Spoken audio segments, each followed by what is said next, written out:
What do you think about that? If in indeed the Abu Dhabi group were doing that, how do you judge that? I was talking to Martin. Oh,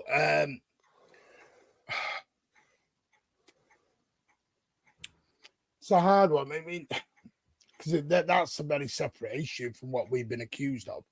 Because we're not being accused of buying or selling or even tax dodging.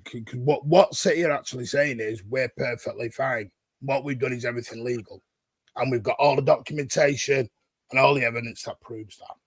Yeah.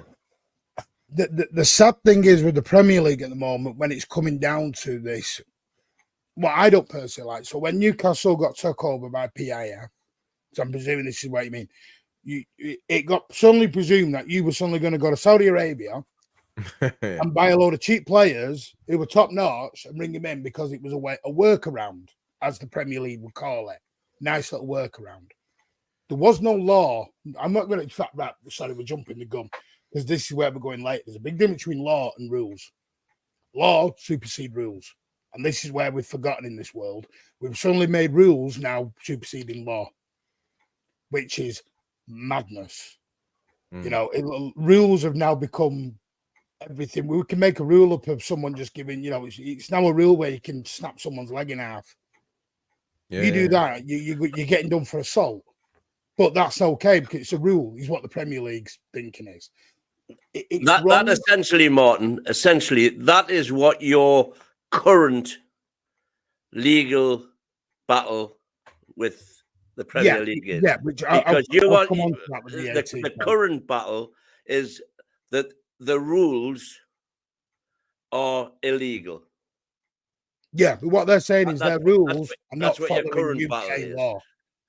Yeah, and that's come from and that's essentially got nothing really to do with the. No, but the trouble is, Matty, when the media span it in such a way that it suddenly became 2 and 2, became 4, and it was right, and everything was correct, and it wasn't. It was what it really was. They were trying to say 2 and 2, yeah, it's 4. Look, we're right, we've got it right.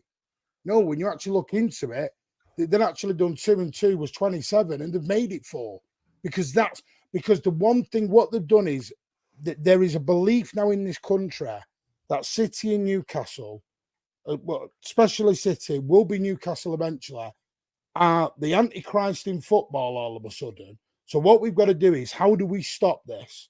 We don't want a Manchester City ever again. We need that stopped. No. Yeah, the lost the plot with Chelsea. It happened again with Man City, and there's a potential for it again to happen with Newcastle United. Those are tough. Those are hard. Let's just digest that right there. That is that. If that's not corrupt, I don't know what the hell is. This is supposed to be. This is supposed to be a clean competition, and now you're essentially saying it's a red cartel, basically. At best, I think it's worse. At best, it's borderline xenophobic. At worst, it's probably racism. Well, this is what, again, this is the other thing that Man City are arguing in their current case. However, Martin, interesting what you said before, that the Rui stuff was forged. The emails and no, the emails. Some of the emails were true. Some of the emails were doctored. They couldn't tell which ones were doctored. But what Cass said was, just because you've got an email doesn't show that ever got executed. So, for example, I could text a friend of mine and go, I'm going to lend you £500. That's it. My friend can then tell everyone, I can tell everyone that my friend has not given me the £500 back. But my friend is saying, you never gave me the £500. Right. But there's a middle part gone missing somewhere. But because you refer to Cass. So if we go right back to the start, UEFA, on the balance of their evidence, found Man City guilty and banned them for 2 years from European competition. Yep.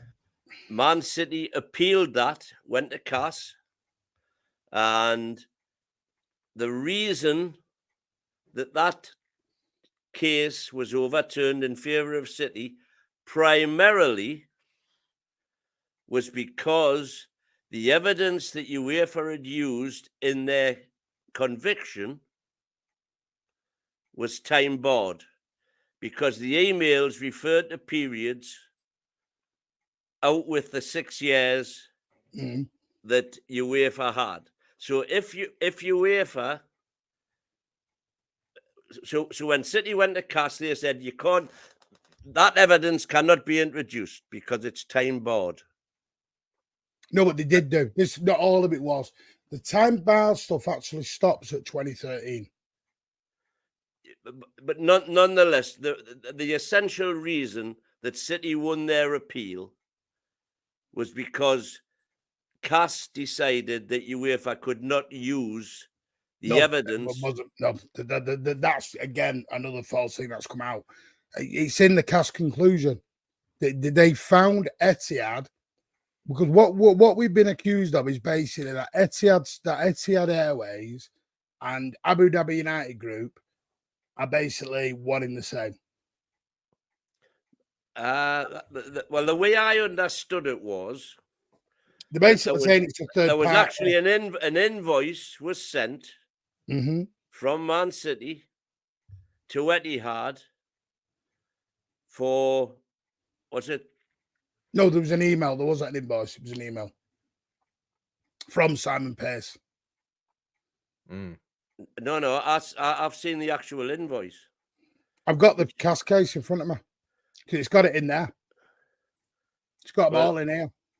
Well, I was sure they sent an invoice for something like, I'm going from memory here, but I think the invoice was for something like $32 million. Yeah. Now Etihad paid. I know what you mean. Yeah. Etihad paid $12 million. And then there was an email saying, "Why have you only paid 12 million? Sure, will make the rest up." Yeah. Yeah, and then they said this other company would make up the balance. Yeah, right. This is where this all came from.